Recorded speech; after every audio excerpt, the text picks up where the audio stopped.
सभी लोग हो ना।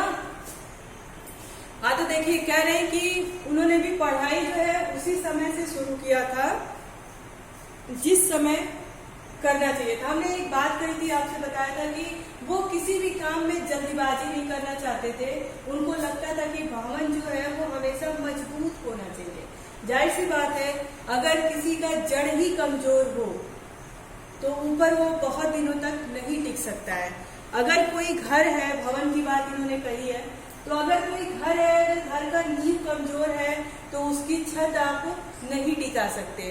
ठीक उसी तरह से पढ़ाई, अगर आप चाहें कि अरे क्लास 1, 2, 3 ये सब पढ़ने की क्या जरूरत है, या फिर ये कहें हमें अ आ इ की जानकारी ना हो, हमें सब वर्णों का अक्षर की जानकारी ना हो और हम अचानक से पैराग्राफ लिखना शुरू कर दें, तो हम कभी नहीं कर सकते, नहीं कर सकते।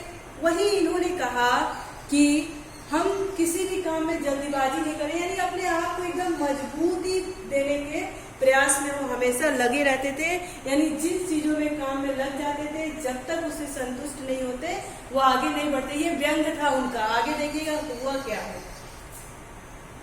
कहते कि वो जल्दीबाजी से काम लेना पसंद नहीं करते थे। इस भवन की बुनियाद खूब मजबूत डालना चाहते थे जिस पर आलीशान महल बना सके। 1 साल का काम 2 साल में करते थे, कभी कभी 3 साल भी लग जाते थे। ये व्यंग था लेखक का, लेकिन वो क्यों नहीं कर पाते थे ये आगे बताया जाएगा। तो लेखक कहता है कि वो किसी भी काम को जल्दीबाजी नहीं करना चाहते थे। 1 साल का काम 2 साल में करते थे, कभी कभी तो 3 साल भी लग जाया करते थे। बुनियाद ही पुख्ता न हो तो मकान कैसे पायेदार बने।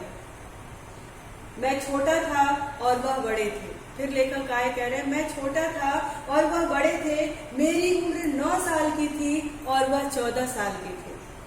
उन्हें मेरी तंबीह और निगरानी का पूरा और जन्मसिद्ध अधिकार था।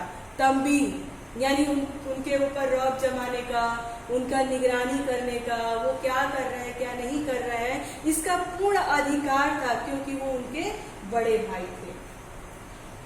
कह रहे कि उसका जन्मसिद्ध अधिकार था और मेरी शालीनता इसी में थी कि उनके हुक्म को कानून समझे।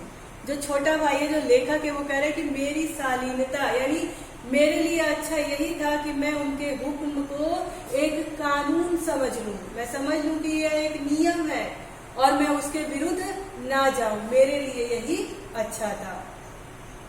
फिर कह रहे वह स्वभाव से बड़े अध्ययनशील थे। हरदम किताबें खोले बैठे रहते थे और शायद दिमाग को आराम देने के लिए कभी कॉपी पर, किताब के हाशियों पर चिड़ियों, कुत्तों, बिल्लियों की तस्वीरें बनाया करते थे। कह रहे वो बड़े अध्ययनशील थे, हमेशा किताबों के आगे बैठे रहते थे और कभी कभी अपने दिमाग को आराम देने के लिए चील कौओं की तस्वीरें अपनी कॉपी पर बनाया करते थे। कभी कभी एक ही नाम या शब्द या वाक्य 10 से 20 बार लिख डालते। कभी कभी एक शेर को बार बार सुंदर अक्षरों में नकल करते। कभी ऐसी शब्द रचना करते जिसमें कोई न अर्थ, कोई न कोई तो अर्थ होता, न कोई सामंजस्य। कह रहे कभी कभी ऐसे शब्द की रचना करते जिसमें कोई अर्थ नहीं होता और कोई सामंजस्य नहीं होता, उन शब्दों के बीच में कोई मेल नहीं होता। मसलन एक बार उनकी कॉपी पर मैंने यह इबारत देखी। कह रहे कि एक बार ऐसा हुआ कि मैंने उनकी कॉपी पर यह सब जो वो करते थे मैंने एक बार देख लिया। यह इबारत मैंने एक बार देखी। स्पेशल, अमीना, भाइयों भाइयों, दरअसल, भाई भाई, राधे श्याम, श्रीयुक्त, राधे श्याम। 1 घंटे तक इसके बाद एक आदमी का चेहरा बना हुआ था। जब वो अपने बड़े भाई साहब की कॉपी को देखे जिस पर वो ये सारे काम करते थे, तो उस पे बार बार एक ही शब्द लिखा हुआ था। कई शब्द जो है वो बार बार उसको लिखा गया था और अंत में एक चेहरा बना हुआ था। मैंने बहुत चेष्टा की इस पहेली का कोई अर्थ निकालूं, लेकिन असफल रहा और उनसे पूछने का साहस न हुआ। वह 9वीं जमात में थे और मैं 5वीं में। 9वीं जमात यानी 9वीं कक्षा में थे और मैं 5वीं में। उनकी रचनाओं को समझना मेरे लिए छोटी मुंह बड़ी बात थी। लेखक कह रहे हैं कि वो 9वीं कक्षा की जमात में थे और मैं 5वीं कक्षा में। मुझे कभी ये साहस नहीं हुआ, मैं ऐसा कोई हिम्मत नहीं जुटा पाया कि मैं पूछ सकूं कि आखिर आपने ये बनाया क्या है और इसका अर्थ क्या है। मैं ऐसा कभी पूछ नहीं पाया। अगर पूछता तो शायद छोटी मुंह बड़ी बात हो जाती। अच्छा, छोटी मुंह बड़ी बात होना मुहावरे का क्या अर्थ होगा? कौन बताएगा? छोटी मुंह बड़ी बात मुहावरे का क्या अर्थ होगा? सात्विक मिश्रा, सात्विक, सुप्रिया कुमारी, हाँ सात्विक आप बताइए, छोटी मुंह बड़ी बात होना इसका क्या अर्थ होगा? मतलब अगर हम लोग छोटे हैं फिर भी कोई ऐसी बात बोल रहे हैं जो काफी समझदारी वाली हो और काफी अच्छी हो, तो वो लोग कहते हैं छोटा मुंह बड़ी बात हो रही है। हाँ, छोटा मुंह, यानी हम अपने समझ से अगर ज्यादा की बात करें तो वो छोटी मुंह बड़ी बात हो जाती है। ठीक है, मेरा जी पढ़ने में बिल्कुल न लगता। 1 घंटा भी किताब लेकर बैठना पहाड़ था। लेखक कह रहे हैं कि भैया हमेशा जो है वो किताबों के सामने ही बैठे रहते थे, पर मेरा मन पढ़ने में बिल्कुल नहीं लगता था। और मैं 1 घंटा भी अगर किताब लेकर बैठता तो ऐसा लगता कि बहुत पहाड़ हो गया, कोई बहुत बड़ा काम मैंने कर दिया। मेरा मन बिल्कुल किताबों में नहीं लगता। फिर कह रहे मौका पाते ही हॉस्टल से निकलकर मैदान में आ जाता और कभी कंकरियां उछालता, कभी कागज की तितलियां उड़ाता और कहीं कोई साथी मिल गया तो पूछना ही क्या। कभी चारदीवारी पर चढ़कर नीचे कूदता रहता, कभी फाटक पर सवार उससे आगे पीछे चलाते हुए मोटर कार का आनंद उठा रहे हैं। लेकिन कमरे में आते ही भाई साहब का वह रुद्र रूप देखकर प्राण सूख जाते थे। प्राण सूख जाने का क्या मतलब है? प्राण सूख जाना कौन बताएगा? स्मृति, हाँ, प्राण सूख जाना यानी डर जाना। जब वो अपने भाई बाहर, वो जैसे ही हॉस्टल के बाहर एक खेल के मैदान में जाते थे तो तरह तरह की एक्टिविटी करने लगते थे, लेकिन जैसे ही कमरे में आते थे तो भाई साहब को देखते ही उनके प्राण क्या होते थे? सूख जाते थे, बिल्कुल वो डर जाते थे। पहला सवाल यह होता था कि कहाँ थे। लेखक कह रहे हैं कि भाई साहब का पहला सवाल होता था कहाँ थे। हमेशा यही सवाल इसी ध्वनि में हमेशा पूछा जाता था और इसका जवाब मेरे पास केवल क्या होता था? मौन। मैं चुप रहता था, मैं उनके जवाब का कोई, प्रश्न का कोई उत्तर नहीं देता था। न जाने मेरे मुंह से यह बात क्यों नहीं निकलती कि जरा बाहर खेल रहा था। मेरा मौन कह देता था कि मुझे अपना अपराध स्वीकार है और भाई साहब के लिए उसके सिवा और कोई इलाज न था कि स्नेह और रोष से मिले हुए शब्दों में मेरा सत्कार करें। इस तरह अंग्रेजी पढ़ोगे तो जिंदगी भर पढ़ते रहोगे। भाई साहब बोलते थे इस तरह अगर अंग्रेजी तुम पढ़ोगे तो जिंदगी भर पढ़ते रहोगे और एक हफ्स न आएगा, यानी एक शब्द भी नहीं आएगा। अंग्रेजी पढ़ना कोई हंसी खेल नहीं है कि जो चाहे पढ़ लो। नहीं, ऐरा गहरा नत्थू खैरा। ऐरा गहरा नत्थू खैरा क्या होता है? ऐरा गहरा नत्थू खैरा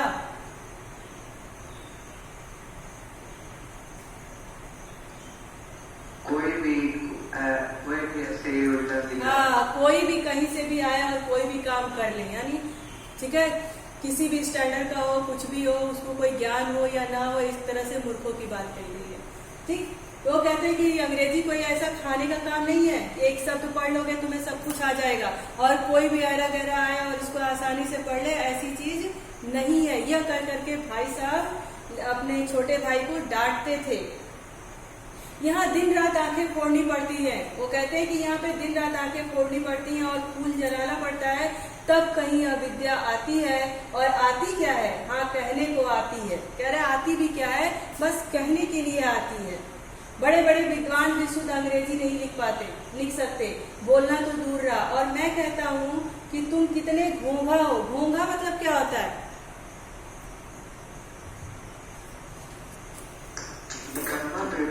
हाँ, हम कहते, मान लो जैसे कोई है, किसी को कितनी बार समझाओ तो वो नहीं समझता तो हम क्या कहते हैं? बहुत बड़े वाले घोंघा हो तुम। घोंघा एक जंतु भी होता है, ठीक है, जिसको आप वो कहते हो, सैल कहते हो जो पानी में पाया जाता है ना, उसको भी घोंघा कहा जाता है। ठीक है, और घोंघा मतलब होता है बेवकूफ, जैसे तुम्हारे दिमाग में कुछ नहीं आता। तो कह रहे तुम कितने घोंघा हो कि कि मुझे देख करके भी सबक नहीं लेते। वो कह रहे थे तुम इतने घोंघा हो कि मुझे देख करके भी सबक नहीं लेते, कि मैं दिन रात पढ़ता रहता हूँ, फिर भी जैसा परिणाम आना चाहिए वैसा नहीं आता है। तो तुम मुझे भी देख करके कितने बड़े बेवकूफ हो, घोंघा हो, कि मुझे देख करके भी तुमको अकल नहीं आती। मैं कितनी मेहनत करता हूँ यह तुम अपनी आंखों से देखते हो, अगर नहीं देखते तो यह तुम्हारी आंखों का कसूर है, तुम्हारी बुद्धि का कसूर है। इतने मेले तमाशे होते हैं, मुझे तुमने कहीं जाते हुए देखा है? रोज की क्रिकेट और हॉकी मैच होते हैं, मैं पास नहीं फटकता, हमेशा पढ़ता रहता हूँ, उस पर भी एक एक दर्जे में 2-2, 3-3 साल पढ़ना पड़ता है। फिर भी तुम कैसे आशा करते हो कि तुम यूं खेल कूद में वक्त गंवा कर पास हो जाओगे? मुझे तो 2 ही 3 साल लगते हैं, तुम उम्र भर इसी दर्जे में सड़ते रहोगे। उन्होंने कहा कि मुझे एक क्लास से दूसरी क्लास जाने में 2 ही 3 साल लगते हैं, लेकिन तुम्हारी यही स्थिति रहे कि तुम जिंदगी भर इसी क्लास में सड़ते रहोगे। लेकिन बच्चों ऐसा नहीं होता है, दिन रात पढ़ने से, किताब में खोले रहने से कोई मतलब नहीं है। आप 4 घंटे की चीज 1 घंटे में भी पढ़ सकते हैं। कब पढ़ सकते हैं? जबकि आपका दिमाग सीधा उसी पर फोकस करे, अन्य जगहों पर न लगे, है ना। और जितना शार्प आपका माइंड होगा उतनी ज्यादा चीजें आप कम समय में ग्रहण कर लोगे।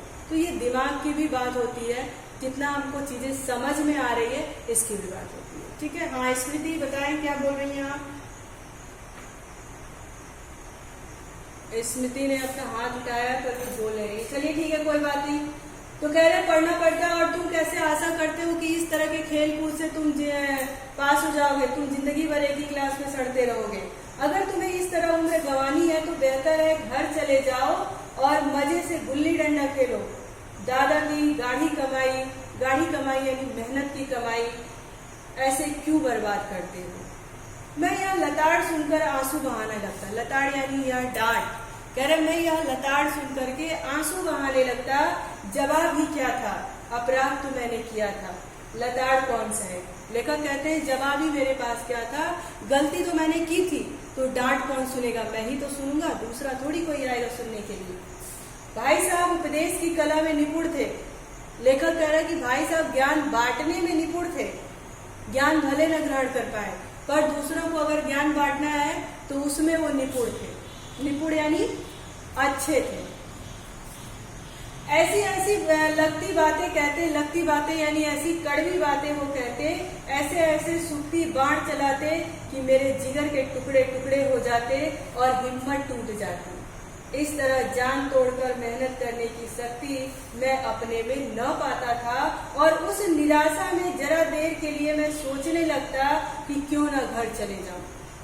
लेखक कह रहा है जब भाई साहब मुझे इस तरह के कड़वे वचन से, कठोर वचन से जब डांटते थे तो कभी कभी तो मेरा भी मन ऐसे होता था कि शायद मैं ऐसा नहीं कर सकता।